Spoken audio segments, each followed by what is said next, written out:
Did I see a mark on his forehead?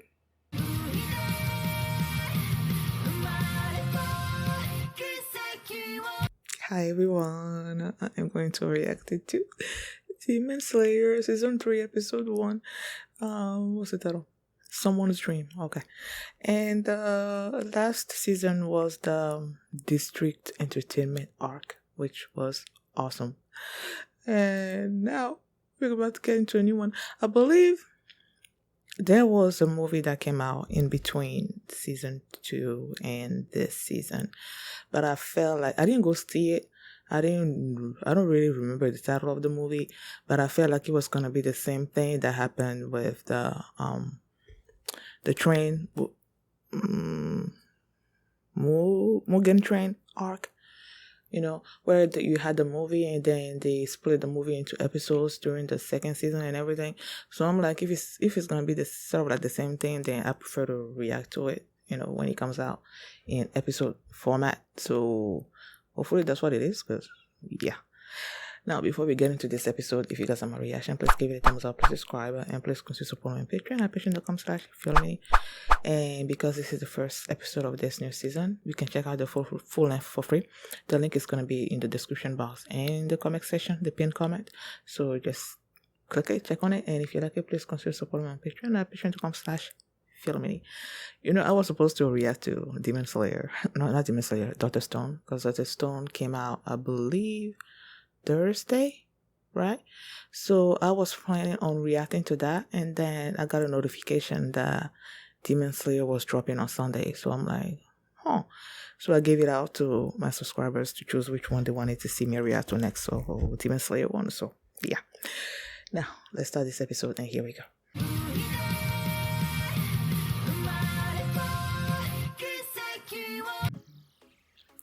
Yeah. So what was I saying?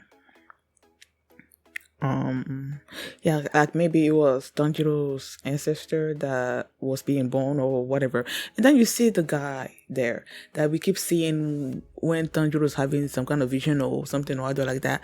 And then they're showing this person, you know, hair and everything, you know, they're showing that person. And you're thinking, okay, that's his ancestor and all of that. And then this particular flashback, it seems like he actually doesn't have any descendants, that because he assisted someone with this person with their birthing process and whatnot, protected them, and then the kid is born, and then he's saying the father is saying that he was gonna name the kid after him, basically, to sort of like continue his name, so that his name can be passed down throughout the ages and everything like that. So if that's the case, and then he was saying something about, was it a sword, or you know what, first of all, let me go back to when I saw his face for the first time, because I really want to see. Well, that Infinity Castle stuff is really cool to see. The way things move, and I don't know. Okay, I'm saying it's the same person, because the mark on the forehead and everything, and the hair, and like they will look way too similar. And I know I was saying that the person that was being born might have been an ancestor or whatever, but I feel like that was Tanjiro being born, and the woman looks like the mom, and then the father looks way too much like Tanjiro himself. So I'm like, and this for me, I don't know if I know Tanjiro's father's name, but I'm assuming that's Tanjiro being born. Okay, and then this guy was there.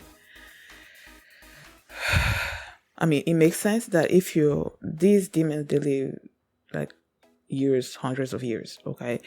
So it makes sense to me that this upper one, Kokushibo, that he will still be alive right now. Like he will be alive when Tanjiro was born. And they have the ability to change their appearance and everything and all of that. So it's like, especially Muzan has the ability to change his appearance. And if this guy is like the most closest to him or whatever, then he's gonna have that kind of ability too. So the fact that his eyes, when they showed his demon face in Wana, then you see all those eyes and everything, he probably has the ability to conceal that or whatever when he's meeting other people, to pass himself off as being a normal person. And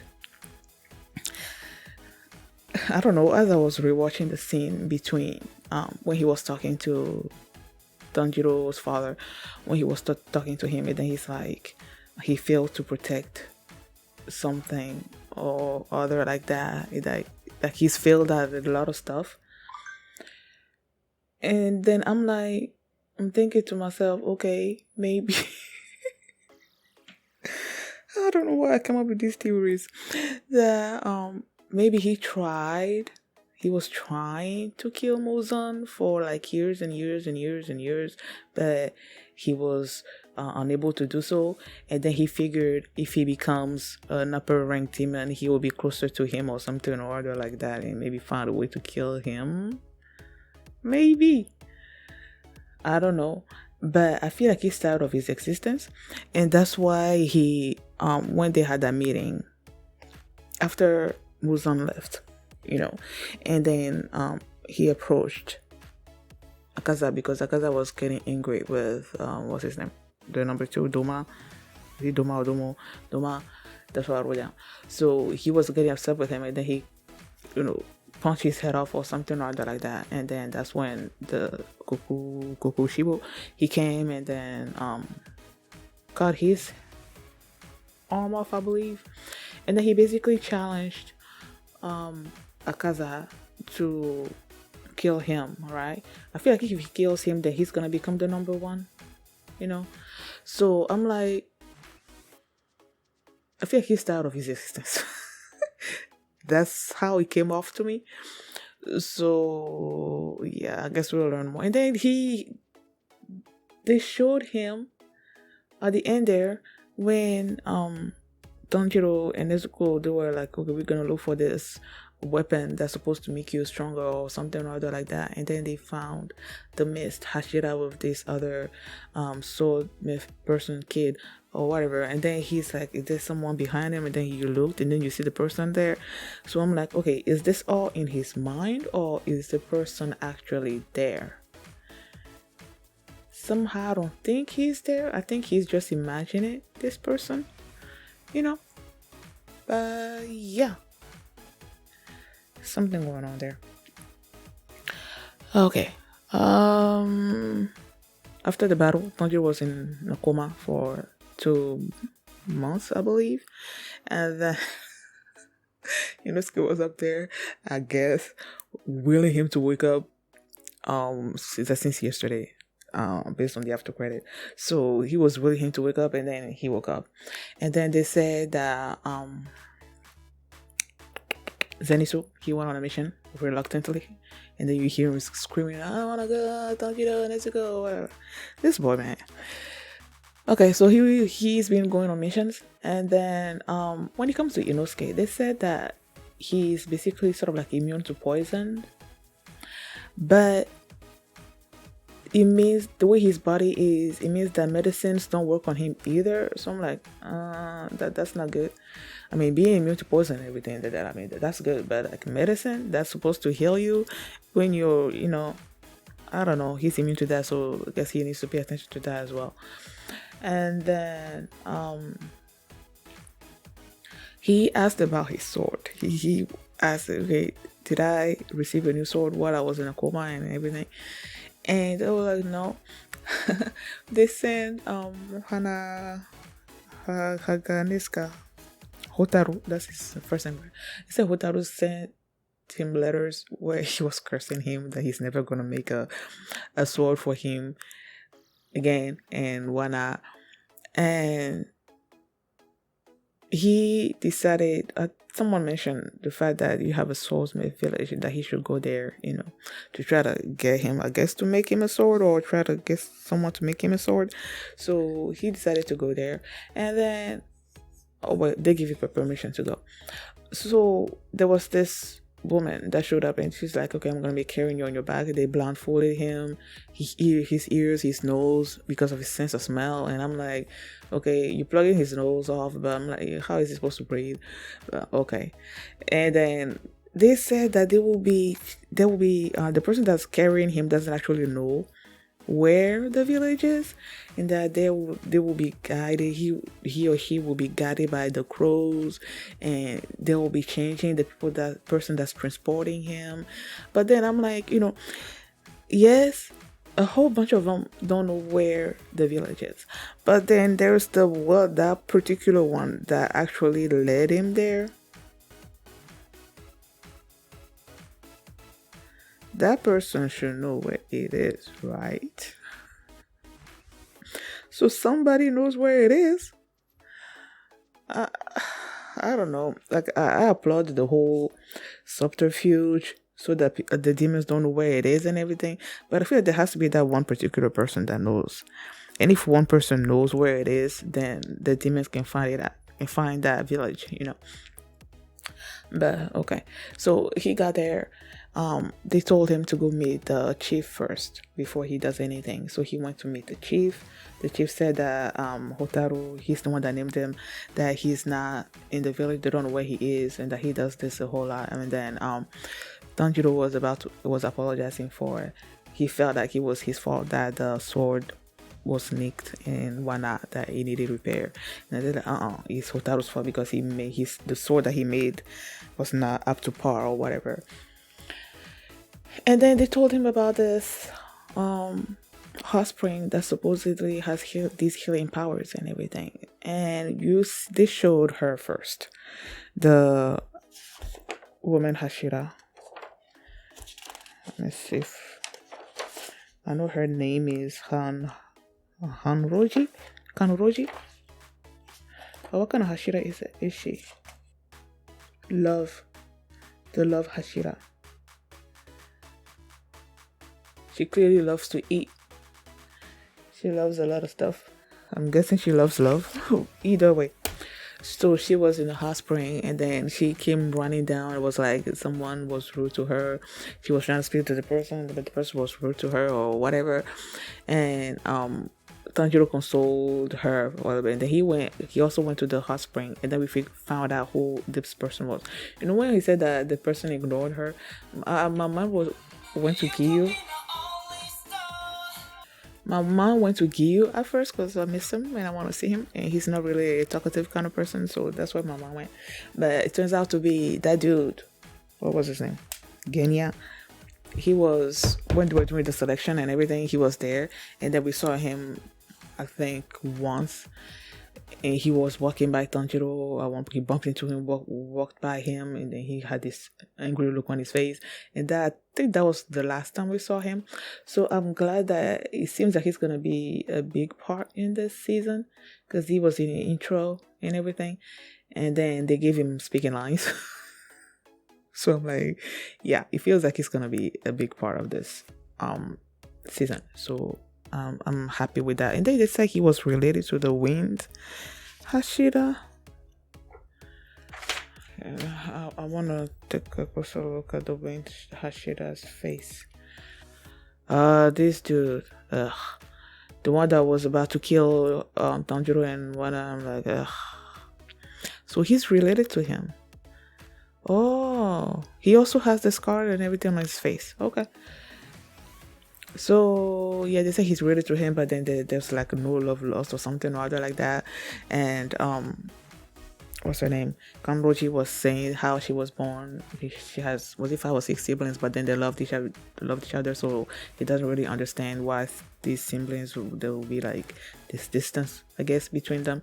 She doesn't understand that. And then I think she brought her sword there to get it reinforced or something or other like that.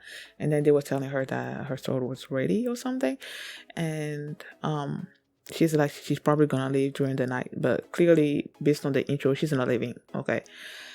So before she left, she told Tanjiro about this weapon that's supposed to make you stronger and everything, and that since he has a long stay there at the village, that he should try looking for it, and that's what he was doing. And then he saw the um what's his name, the mist, Hashira, there arguing with this little kid about something. He wanted something. He wanted the little kid to give it to him, but then the kid is like no. And then that's when Tanjiro saw the him over there, the ancestor or the upper first. Either way, he saw the guy there. Okay, so he was asking for a key. A key to what? I don't know. But the kid is like, I'm not giving it to you. You know, as I was watching it, then I remember Genya's reaction when Tanjiro tried to approach him. He's like, hi, or whatever. And then he's like, die. Mama went here to Bakugo, My Hero Academia. That's how he is. So I'm like, I don't know. You just they felt similar. Okay, when Muzan and the other demons were there and whatnot, he asked them first about them killing this family, this Ubuyashiki family. I don't know who they are, or do I know? I just don't remember. But he wants them dead. And then they were like, these people, this guy, whoever they are, that they've been elusive, they're having a hard time finding them or something or other like that. And then he asked about the blue spider lily flower. And when they got there, he was mixing stuff up and, conducting experiments. So I'm guessing he needs that blue spider lily in order to do whatever it is that he's trying to do, and it's not working. I love that moment when he basically smashed everything and then all the colors mixed together. It was so pretty. It was so pretty. But yeah, so they don't know what the blue spider lily is, and they whoosh whatever family too. So this guy's really upset and whatnot. What else happened in this episode? What exactly did that demon Gyoka found? Because he said he had an information about something. And oh yeah, when I saw the aperture, I'm like, I was thinking to myself, was that the one that made Gyutaro a demon and everything? But since I didn't particularly, I remember the white hair. I knew he had white hair and everything, but I didn't actually remember perfectly his face. And then they mentioned this episode, and you see is Muzan upset with him because he's the one that turned him or something or other like that. I don't know. But yeah, so he was the one. What was I looking for? Oh yeah, he said I wanted to see what information Gyoka. Okay, he didn't actually say what kind of information he had. He just said he had some information that would bring him closer to his goals. And then he told him to confirm that information, and that once it's confirmed, to bring Hantego, who's the upper fourth, with him to that place. Or did they say who that place is? Clearly the Swordsmith village, because that's where this arc is happening. It's Gyoko, not Gyoka. Okay. He said once you confirm that information, then go there with Hantego. So I don't know what kind of information it is. If it's about the blue spider lily, or if it's about this Ubo Yashiki person. The upper rank, the first, he said this Ubuyashiki is an elusive person. He mentioned he. So, or is he talking about master? I don't know who that person is, but I'm sure we'll figure it out sooner or later. Thank you guys for watching, and if you like this reaction, please give it a thumbs up, subscribe, and if you want to see my reaction to episode 2, you can do so by checking out my Patreon at patreon.com/filmini, and you can also see the full line for this reaction there as well. Thanks for watching, and I will see you next time. Bye. You called it strange, so once did I. before I knew my Savior.